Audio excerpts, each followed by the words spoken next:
Breaking খবর আছে আপনাদের জন্য। লেটেস্ট একদম তরতাজা কয়েকটা খবর দেব। তার প্রধান খবরটি হলো আমেরিকার এয়ারক্রাফট ক্যারিয়ারের উপর ইরান যে হামলা করেছিল, যেটি আমেরিকা দাবি করেছিল ইন্টারসেপ্ট করতে পেরেছে তারা, অবশেষে সেই মার্কিন এয়ারক্রাফট ক্যারিয়ার থেকে গোপনে মার্কিন সেনারা ভিডিও রিলিজ করেছে এবং সেটাকে দেখা গেছে একদম পুড়ে ছাই হয়ে গেছে। পাশাপাশি ওমানে মিনা আল ফাল টার্মিনালে ভয়াবহ হামলার ঘটনা ঘটেছে।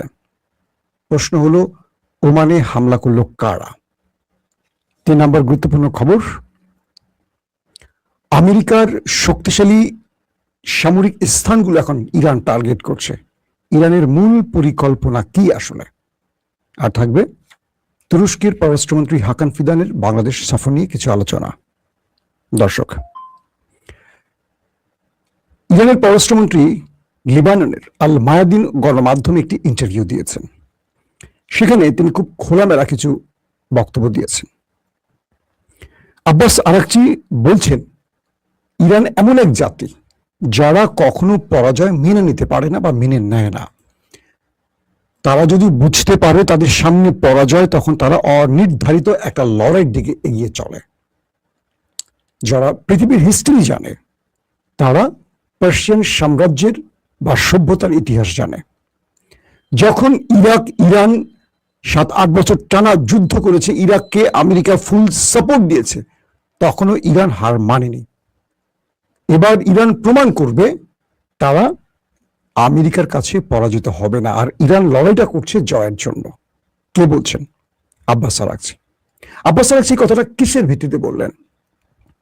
আব্বাস আরাকচি আজকে সহজ বাক্যে বললেন, ইরান চলছে মুস্তফা খামেনির নির্দেশনায়। পৃথিবীর গণমাধ্যম বা পশ্চিমা গণমাধ্যম যে বারবার বলছে মুস্তফা খামেনি নেই, বা মুস্তফা খামেনি অসুস্থ, বা মুস্তফা খামেনিকে সামনে রেখে আইআরজিসি দেশ চালাচ্ছে, এগুলো সব মিথ্যে প্রপাগান্ডা। ইরানের পররাষ্ট্রমন্ত্রী আব্বাস আরাকচি বলছেন, আমরা আমাদের সুপ্রিম লিডারের নিরাপত্তার কারণে তাকে যে কোনো ভাবেই হোক ইরান রাষ্ট্রের প্রয়োজনে আমরা অনেকটা গোপনে রেখেছি, কিন্তু প্রতিটি তার নির্দেশনাই রাষ্ট্র পরিচালিত হচ্ছে। যদি কেউ মনে করেন তিনি বেঁচে নেই বা তিনি অসুস্থ বলে সামনে আসছেন না, তারা সামনে খুব দ্রুত সারপ্রাইজ পাবেন, কারণ তিনি ঠিক আছেন, ভালো আছেন এবং রাষ্ট্র পরিচালনা করছেন। এবং আমেরিকা ইসরায়েলের সঙ্গে যে লড়াইটা চলছে তার পুরো নির্দেশনা মুস্তফা খামেনি দিচ্ছেন। কে বলছে এটা? Mister Abbas Araghchi. পাশাপাশি তিনি বলছেন, আইআরজিসি থেকে শুরু করে রাষ্ট্রের প্রতিটি সংস্থা, প্রতিটি সংগঠন, প্রতিটি রাষ্ট্রের কাঠামো তার নির্দেশনায় চলছে, কারো নির্দেশনায় না, মুস্তফা খামেনির নির্দেশনায় চলছে। এবং তাকে শত্রুর হাত থেকে রক্ষার জন্যই তাকে গোপনে রাখা হয়েছে, প্রকাশ্যে আনা হচ্ছে না।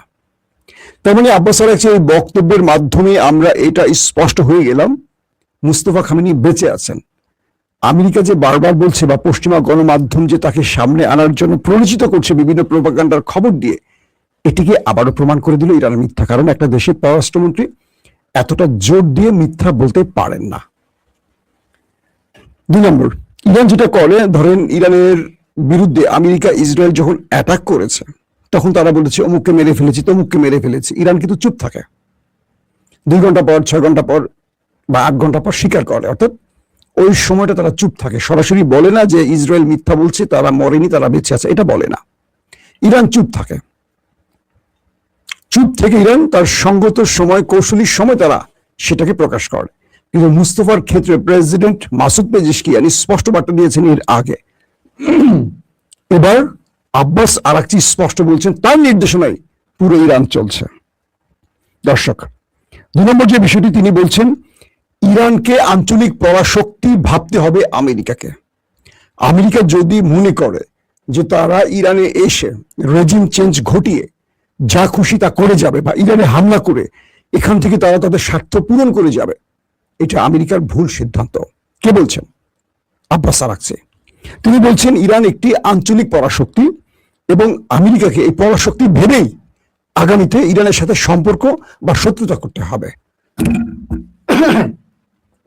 তার মানে ইরান নিজেকে পরাশক্তির ঘোষণা দিয়ে ফেলেছে আমেরিকাকে ভালো চাপাটাঘাত করে। এখন আমেরিকাকে বলছেন যে আপনি ইরানের সাথে শত্রুতা করবেন না বন্ধুত্ব করবেন বা আগামী দিনে কিভাবে পথ চলবেন, ইরানকে পরাশক্তি ভেবে আপনি সে সিদ্ধান্ত নেন।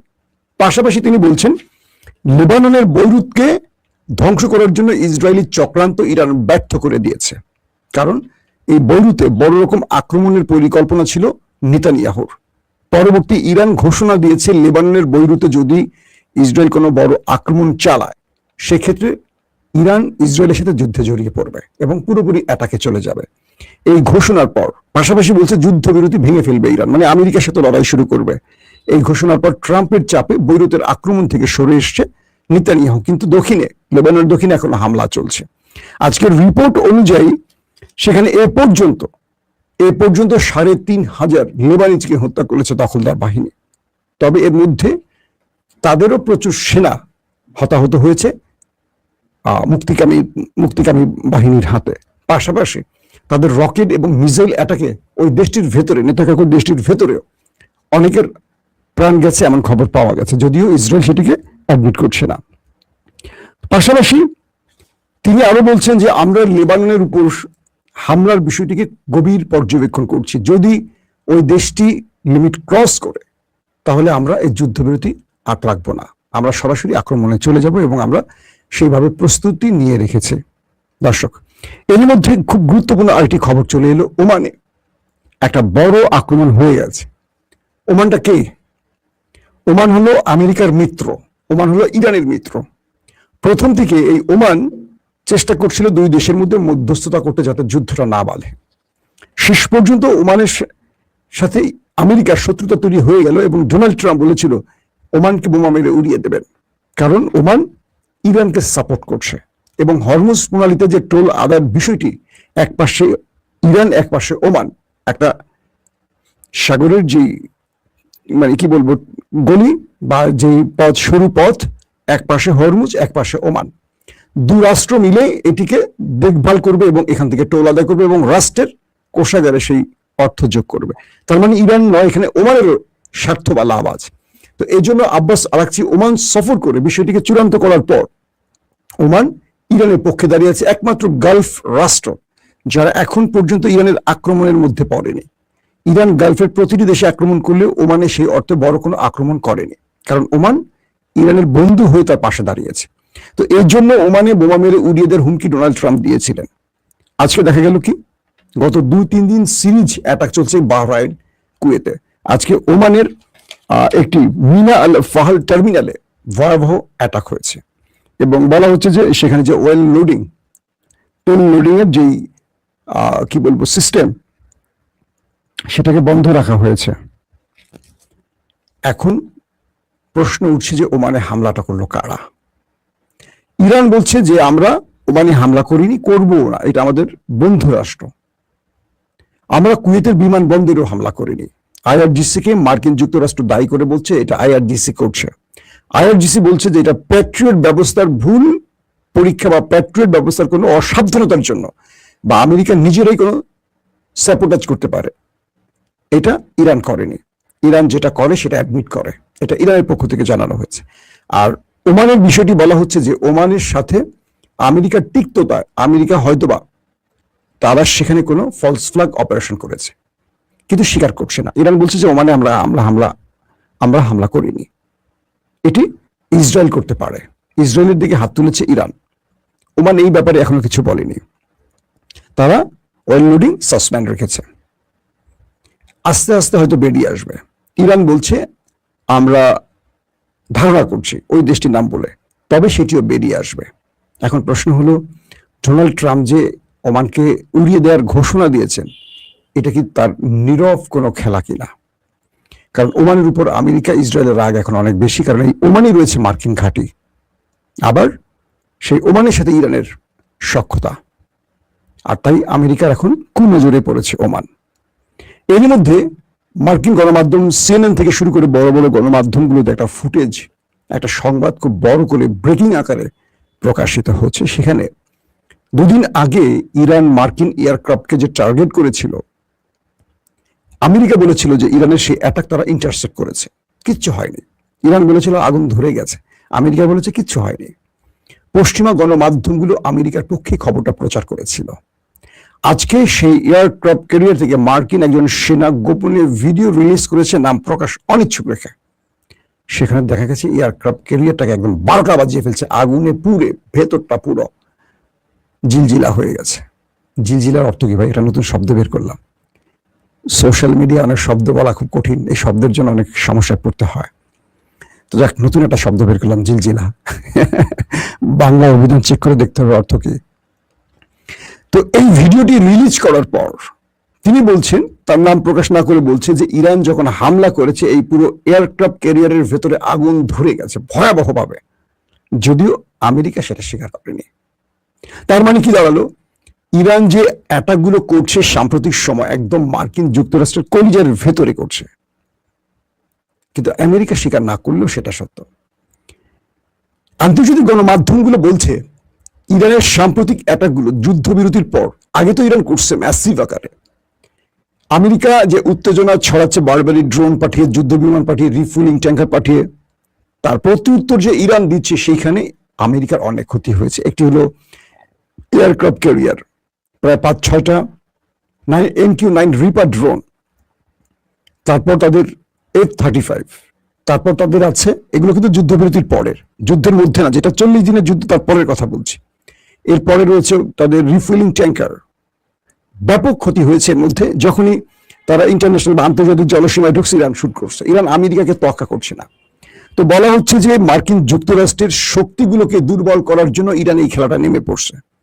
তারা গত 2 দিন আগে বাহরাইনে 5ম নৌবহরের সদর দপ্তরে হামলা করে ব্যাপক ক্ষতি করেছে।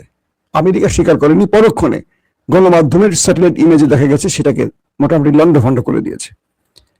এটার প্রতি উত্তরে কুয়েতে যে অ্যাটাকটা হয়েছে ইরান স্বীকার করেনি। দুটো প্রশ্ন আসছে এখানে। কুয়েতে মার্কিন ঘাঁটি রয়েছে, ওমানেও মার্কিন ঘাঁটি রয়েছে, এবং কুয়েত বা ওমানকে রক্ষার দায়িত্ব আমেরিকা নিয়েছে বলে সেখানে ঘাঁটি করেছে। অর্থাৎ তারা পেট্রোডলার নিচ্ছে বিনিময়ে এই গালফ কান্ট্রিগুলোকে নিরাপত্তা দেবে, তাই তো? তাহলে ইরান যদি অ্যাটাক করেই থাকে, আমেরিকা ইন্টারসেপ্ট করছে না কেন? প্রশ্নটা আসে না? গালফ যদি প্রশ্ন করে যে তুমি আমার থেকে টাকা নিচ্ছ আমাকে রক্ষার বিনিময়, তুমি বলছো ইরান অ্যাটাক করেছো, তাই তুমি ইন্টারসেপ্ট করো নাই কেন? তোমার প্যাট্রিয়ট থার্ড কোথায়? তার মানে হলো এটার সাথে ওরা জড়িত। ওরা নিজেরাই কাতারের বিমানবন্দর ধ্বংস করতে চেয়েছে, ওরা নিজেরাই ওমানকে বা ওমানের তেল রিফিলিং সেন্টারকে ধ্বংস করার জন্য এই অ্যাটাকগুলো করছে, এবং ওই সময়টা তারা প্রতিরক্ষা ব্যবস্থাকে অফ রাখছে। এটা মোটামুটি ক্লিয়ার। তো আন্তর্জাতিক তথ্যগুলো বলছে যে মার্কিন 5ম নৌবহর, মার্কিন প্রতিরক্ষা ব্যবস্থা যেখানে যেখানে আছে, এয়ারক্রাফট ক্যারিয়ার যেখানে যেখানে আছে, ইরান এখন সেই জায়গাগুলো টার্গেট করছে। অর্থাৎ আসন্ন যুদ্ধে আমেরিকা যেন বড় কোনো সফলতা ইরানের বিরুদ্ধে না পায়, তাই গালফ কান্ট্রিতে আমেরিকাকে দুর্বল করার জন্য ইরান এই আক্রমণগুলো এখন পরিকল্পিত করছে। ধরেন আমেরিকা একটা ড্রোন পাঠাচ্ছে বন্দর আব্বাসে বা কেশব দ্বীপে, ইরান কি করছে? অমুক দেশে মার্কিন ঘাঁটিতে একটা মারছে। ওই মার্কিন ঘাঁটিটি অ্যাক্টিভ থেকে ওইখান থেকে আমেরিকা ইরানের ব্যাপারে অ্যাক্টিভলি কাজ করছে, বা ওইখান থেকে তারা নজরদারি করছে, বা ওখান থেকে তারা ড্রোন পাঠাচ্ছে, বা ওখান থেকে তারা নৌবহর পাঠাচ্ছে। ধরেন প্ল্যানটা ওখান থেকে হচ্ছে, বা সেন্টকমের একটা সদর দপ্তর ওখানে আছে, ইরান ওখানে হিট করছে। তার মানে ইরানের টার্গেটটা হলো আমেরিকাকে গালফে দুর্বল করে ফেলা। এই অঞ্চলে যেন আমেরিকা সফলভাবে ইরানকে টার্গেট করতে না পারে, সেই জন্য মূল টার্গেটগুলোকে ধ্বংস করে দিচ্ছে। দর্শক, আর এই এয়ারক্রাফট যেটার কথা বললাম, যেটাকে ইরান ধ্বংস করেছে, এটার দাম হলো প্রায় 20 বিলিয়ন মার্কিন ডলার। তার মানে আমেরিকার কি পরিমাণ ক্ষতি হচ্ছে কল্পনা করেন। শেষ খবরটি দিতে চাই, সেটি হলো যে হাকান ফিদান, ইরানের খুব পাওয়ারফুল একজন পররাষ্ট্রমন্ত্রী, তিনি এখন বাংলাদেশ সফরে আছেন, 3 দিনের জন্য থাকবেন। ইতিমধ্যে বাংলাদেশের পররাষ্ট্রমন্ত্রী সহকারী উপমন্ত্রী 3-4 মন্ত্রী তাকে বরণ করে নিয়েছেন একদম সেই সম্মানের স্বার্থে। পুরো ভারতের এখন বুকে জ্বালাপোড়া করছে, তারা গ্যাস্ট্রিকের ওষুধ 3 বেলা খাচ্ছে, এতটা গ্যাস উঠছে তাদের বুকে, জ্বালাপোড়া বেড়ে গেছে। তাকে নিয়ে আমি আলাদা একটা এপিসোড করবো হাকান ফিদানকে নিয়ে। তো হাকান ফিদানের বাংলাদেশ সফরটি খুবই গুরুত্বপূর্ণ এই মুহূর্তে, এই কারণেই যে তারেক রহমান সরকার পাকিস্তান থেকে সামরিক অস্ত্র কেনার একটা চিন্তা করছে, চীনের সাথে একটা পরিকল্পনা করছে, এবং সঙ্গে তুরস্ক। এই 3টি দেশের সম্মিলিত বা সম্মিলনে বাংলাদেশের সশস্ত্র বাহিনীকে, নৌবাহিনীকে বা বিমান বাহিনীকে আরো আধুনিক করার জন্য তারেক রহমান সরকার যে পরিকল্পনা আছে, এটার বাস্তব রূপ তুরস্কের হাত দিয়ে আসবে। তুরস্কের ড্রোন প্রতিরক্ষা ব্যবস্থা আরো অনেক কিছু যুক্ত হবে। পাশাপাশি আমাদের অভ্যন্তরীণ নিরাপত্তা প্রশ্নে তুরস্কের অনেকগুলো সাপোর্ট আসবে, এই বিষয়গুলো আলোচনায় আছে। তাই বলছি যে ডিটেল আলোচনাটা আমি পরবর্তী করব। কিন্তু হাকান ফিদানের বাংলাদেশে পা রাখার পর ভারতের গণমাধ্যমগুলো তীক্ষ্ণ চোখ রাখছে বাংলাদেশের দিকে, কি ঘটতে পারে, কি ঘটতে যাচ্ছে। অবশ্যই আমরা চোখ রাখছি, সেই বিষয়ে আমরা আপনাদের বিস্তারিত জানাবো। আজকের মতো শেষ করছি, প্রত্যেকে ভালো থাকবেন, আল্লাহ হাফেজ। ওপেন দাইস মানে সত্যকে সত্য বলা, মিথ্যেকে মিথ্যে বলা। আমরা শোনা কথা নয়, চোখে যা দেখি তাই বলি। তো অবশ্যই মতামত কমেন্টে জানিয়ে দিবেন। আর আমাদের মিক্স টিভি চ্যানেলটি ভালো লাগলে অবশ্যই চ্যানেলটি সাবস্ক্রাইব করবেন। যারা মাহফিল অ্যাপস থেকে দেখতে পাচ্ছেন তারা মাহফিলে আমাদের যে মিক্স টিভি চ্যানেলটি আছে সেটি সাবস্ক্রাইব করবেন। আর যারা ইউটিউব থেকে দেখতেছেন অবশ্যই ইউটিউব চ্যানেলটি সাবস্ক্রাইব করবেন। তো সবাইকে অসংখ্য ধন্যবাদ, সবাই ভালো থাকবেন, আল্লাহ হাফেজ।